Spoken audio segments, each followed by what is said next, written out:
Well, hello, I want to welcome you back to our second session of Love Song, where we are walking through the book Song of Solomon, or some people call it Song of Songs. And I'm joined here today by three other teaching pastors at Sea Life, as well as our lovely wives. And so we didn't say thank you to you guys last session, or welcome to you guys, but we're so thankful for y'all. That was on Casey. Joining with us. That was definitely on Casey. But we appreciate y'all joining with us for this series. And today, we're going to be talking about this idea that there's a season for everything.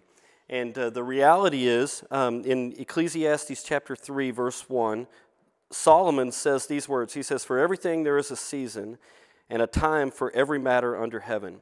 And so today we're talking about that reality that when you talk about relationships, you're really talking about this aspect of seasons, that there's a season, and when you get married, that's a season. But before then, there's another season. In fact, there's a season of preparation. And I remember when I was in college, I had a guy that mentored me, and we would meet every week, and I was working at a little church as a youth pastor. And I remember going into his office one time, and him saying these words. He told me, he said, "Paul, really, you think you're involved in ministry right now, and you are involved in ministry, but more than anything, I think what you're doing is being prepared for ministry."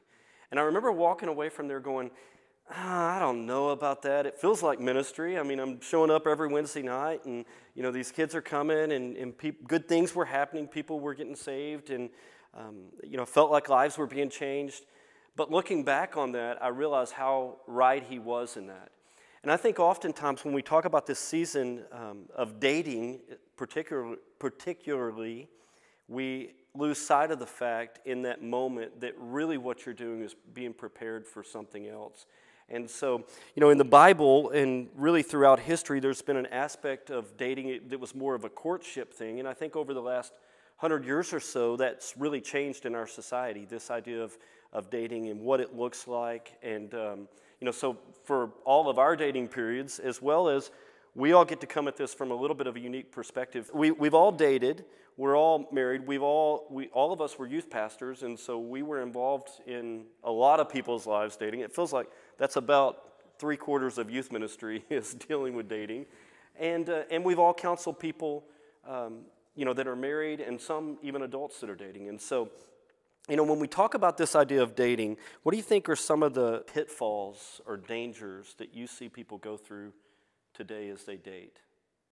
I think one of the things that seems to be really common is sometimes people are so, I guess, I don't want to use the word desperate, but like they want so badly to be in a relationship with somebody that they enter into it not being themselves and almost kind of performance driven, that I want to try to impress you. I want to try to, get your attention to satisfy something in me relationally, but then as the relationship goes on, that just gets harder and harder to keep that up. And so I think one of the pitfalls is just not being honest and true about who you are from the very beginning, and the good and the bad, that this is who I am.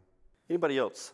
Something that you see, just as maybe as you've thought about your own dating history, as you've gone through it with your children, as you have seen in other people's lives, what are some pitfalls of dating? Well, dating because you feel like everybody else wants you to date. In other words, especially like younger teens and things, they're 7th, 8th graders, and you're going, you are just not ready for this. I mean, I know Jill was, apparently. That's when you guys started dating, when she was in junior high. Ninth grade. Ninth grade, okay, good. Right. But I mean, that a lot of times you see that pressure starting, even for us when we take kids to like preteen camp. Mm-hmm. I think that pressure starts way early. Yeah, right. I think one of the other things that I feel like I've noticed in other people is that because it's just dating, or because it starts out as just talking or chilling or whatever the case is, Right. because it starts out like that, you kind of downplay the importance of who you are dating. It's no big deal. We're just dating. This isn't someone necessarily, it's not marriage. It's not like I'm committing my whole life to them. And I think we've all seen it. And so what happens then whenever you open your heart up and your life up to that person, well, it's possible that you do fall in love with them and your lives become intertwined and you wind up spending the rest of your life with this person that really at the very beginning started with a very unintentional, unprayerful decision to enter into. Very surface level. Right. And so Yeah, I think that's one of the big pitfalls. So maybe I should have asked this question first, but let's just kind of step back a little bit, and we talked a little bit about how we all met each other, or how we all met our spouses. But how long did y'all date? David, Courtney, how long did y'all date? A couple of years. 2.5 years. 2.5 years? It was just over 2 years. Over 2 years. We were young, so we dated from about three years.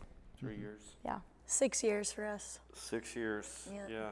Yeah, we did it for 6 years. And, even going back to what you were saying, Casey, and I know Jill's talked about this with girls that she's involved in their lives, that she coaches or has, been able to teach in some capacity over the years.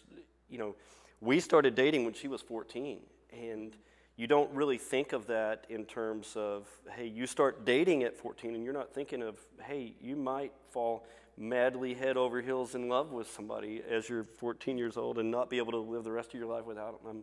Joshua has 2 more years before he has to Yes, start. oh gosh. But I do remember one of my friends saying, if you marry him, your name's going to be Jill McDill. It's going to rhyme. And me saying, we're just dating. No way we're getting married. I'm 14 years old. And then sure enough, so. Right. And now it rhymes. Yeah, Right. there is definitely a tendency for people, I think, to go, okay, well, while we're dating, a lot of these things aren't that big a deal. We'll just sort them out. If we get married, we'll just sort that stuff out. I mean, the fact that we have 2 different faith systems, the fact that this person has this addiction issue, or they disrespect me in public, but all that'll calm down, after we get married. And I'm like, no, it's not going to, but we can see that on this side of it. It's just harder when you're dating to see through those things. Oh, yeah, and we all do weddings, and, I always laugh about the idea that I've never talked anybody out of a wedding. You never, in the midst of those conversations, people show up for marriage counseling, for premarital counseling. They show up, and they're determined that they're getting married. I don't know, you guys may have a different experience, but that just, they're... Yeah. No, and what I've been told when I've told people, I can't do your wedding. I don't think this is wise. You're headed for trouble. They're like, well, what do you expect us to do? We already put our deposit down. We've already mailed out our invitations. I'm like, okay, that's the cheapest thing that's going to happen. This is going to get more expensive. It's going to get more expensive, but you can't. It's just really hard at that point because, again, they think, well, yeah, all those things that you're telling us, we understand those are issues, but they'll work themselves out. Right. Well, in these chapters of Song of Solomon, Solomon talks about these seasons, and he really, we talk about it in 3 different seasons. There's a season of perfection, and we all know that when somebody starts dating somebody, it just seems like everything's perfect. It doesn't matter what they do, and everybody else can see it oftentimes. But at the start of a relationship, and really this isn't just a relationship with another person, this is a relationship with the church. This is a relationship with your job. You've got this, we call it the honeymoon phase, where everything just seems to be perfect. There's this season of perfection. There's this season of preparation. And there's this season of purity. And really, I want us to talk a few minutes about this season of preparation. The idea of dating is preparation. What do you think causes us to miss out on that? Hormones. I think has a lot to do with it. Uh-huh. Honestly, you're satisfying a just kind of carnal need, I think. Right. And so you're not looking at preparation. Yeah. I think there's a mentality to, while you're young, date as many people as you can, which I think is the total opposite of preparing to be with one person for your whole life. I think there's a series of just going on as many dates with as many different people, which I think, in one aspect, yes, don't stay hunkered down with one person if they're not the right person, but there shouldn't be this pressure to continuously try to find the one when you're in high school or even college instead of, preparing yourself Right. to where you're in a place where when that person comes along that you're ready and prepared and haven't just dated 10 people, That's really good, Lauren. I look back on my own life, and because of some insecurities and whatever, that some of my greatest mistakes and regrets in life, some of those things that even shame that I have to walk through and remind myself that I've been forgiven for, are a result in large part from really trying to think that playing the field was success. And so, Without going into all the details about that. Were you playing the field because you felt like that was the best way to find the best spouse, or were you playing the field just because that was fun, or? You know, I think a lot of it is just insecurity, and I felt like I was validating myself by being desirable. By a lot of people. By a lot of people. Yeah. And you know, just to be honest, I think it was probably that. And of course, I always had in my mind, and my parents have a very healthy relationship, and you know, and neither one of them like did that. I'm not really sure what all caused it, honestly. I just know it's some insecurities, and you know, so. So what would be the message that you would go back to young, spry, little 19-year-old David to tell him? Or 16-year-old David. Well, you know, I would just say that, you know, that God has a bigger plan for you, that He is preparing. If I would have been preparing what He was preparing for me in Courtney, and I probably didn't recognize the importance of me praying for her before I even met her. And I would say to a young person, that would be a really important part of preparation. Be praying for the person that God has for you. And to some degree, that probably eliminates a lot of other people, you know. Yeah. Yeah, I had a young, like, female youth leader when I was in youth group back when I was like 7th or 8th grade, just say, make a list not of physical attributes, but of the characteristics that you would like. And I had it written in the first page of my Bible on the cover. And there's like, I think I still have that Bible, like 18 to 25 things. And I really did go back to that and kind of look like, he doesn't seem trustworthy, you know, like, and try to fit someone to that, which I think is, you know, oftentimes very unrealistic. But she gave me sort of a goal. If this is who you feel like God is supposed to have for you, and this person doesn't meet it, it gave me sort of a framework. Yeah, and then you got the physical too. So. True. Both accounts. I do remember funny was at the top of the list. What happened? Why did you compromise? Why did you compromise? funny. Well, you know, I think that even last week as we talked about the laws of attraction, or not the laws of attraction, but the idea of attraction and you know, what attracts you to people and that kind of thing. I think this season of preparation is about becoming that person, even more than finding that person. You know, that if people would view their dating lives, and obviously we're talking to all sorts of different dating periods in this. We're talking to people that are dating for the first time. We're talking to people that have been through a marriage and that marriage ended for one reason or another, and they're back in the dating scene again.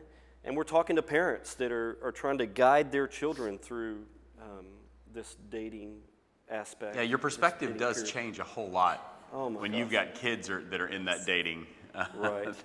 kind of age. Right. But you know, but the idea of, hey, in this time period, really what you're doing is preparing yourself for a relationship. And then the last season that I want us to talk about is this season of purity.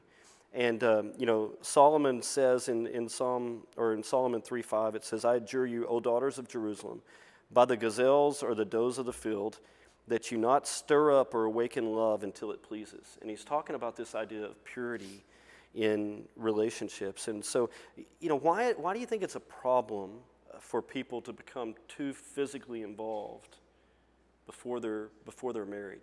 Why is that a problem?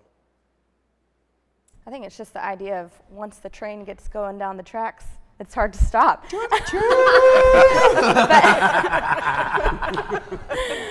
I set him up way too well for that. I set him up way too well for that. Okay, all right. But really, once you kind of set down that path, it is extremely hard to stop it. Even if you are in a new relationship with like if you are 16 and you're in a new relationship with someone else, that's what you've grown accustomed to. That's your start. That very likely is your starting place. Yeah.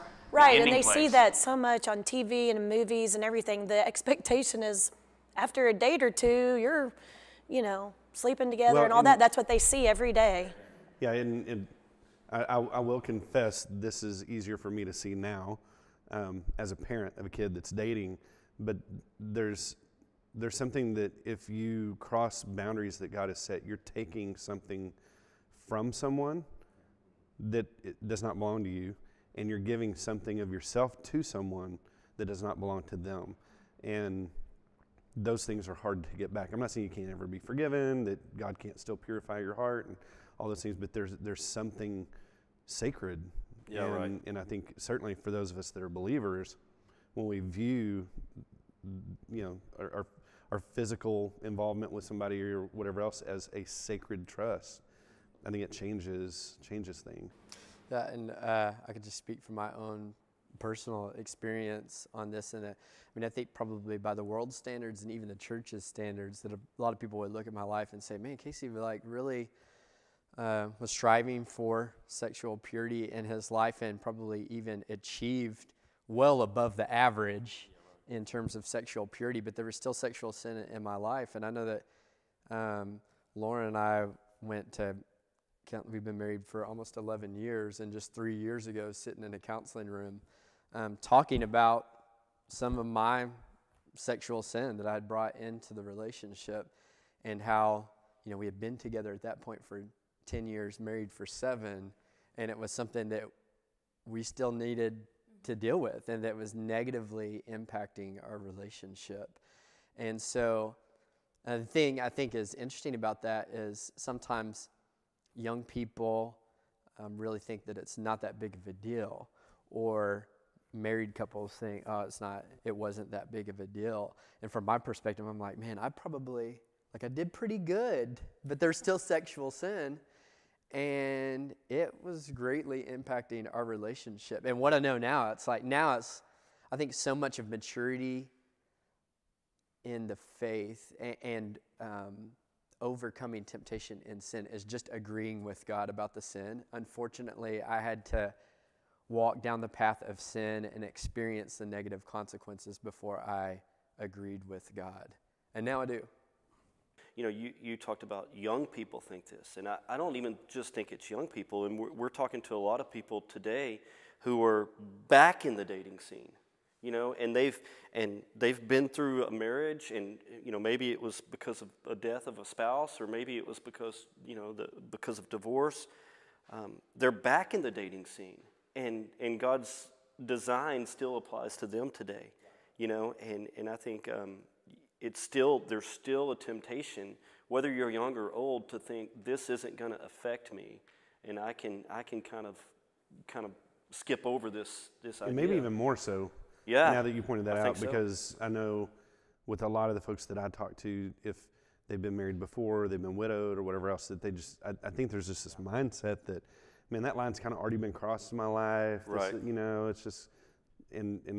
But I'm sitting there going, no, y'all got to stop this, because it is going to create a lack of intimacy. You think that you're, helping your intimacy. You're not helping your intimacy right. at all, and you're just shackling yourself with more burdens. So it's a weird juxtaposition. When you get married, you would say to someone before you get married, hey, listen, sex is not a big enough deal to ruin your life over. Well, so obviously that. You get out of the dating game, you get married, you get back in the dating game, and you keep that same mentality of this really isn't that big of a deal. It's nothing that's make or break, but yet you fail to recognize that you're once again building a foundation that you're going to build that you hope to build a marriage on. That's correct. Right, and you're setting the standard, or you're setting the pace. You're building the foundation that all your trust is going to be established on, that you're going to try to build a relationship where you're going to have to believe in one another and be able to trust one another, and there's all kinds of damage that can come from that. And so, the thing that I would encourage as we close up today, I would just hope everybody could view this through the lens of the future and not the lens of the past. From a church perspective, we talk about this all the time, that we want people to experience the freedom in Christ that God has for them. We want people to understand that God makes all things new, and it doesn't matter how you've messed up in the past. That's not the point of this conversation, to bring on guilt and shame. There may be some things that need to be dealt with, but God's always about redeeming what's taken place in the past and leading us to a new and better place in the future. So next week we're going to talk about sex in married life, and look forward to that, maybe. So we'll see. But thank you so much for joining us. We hope you have a great discussion.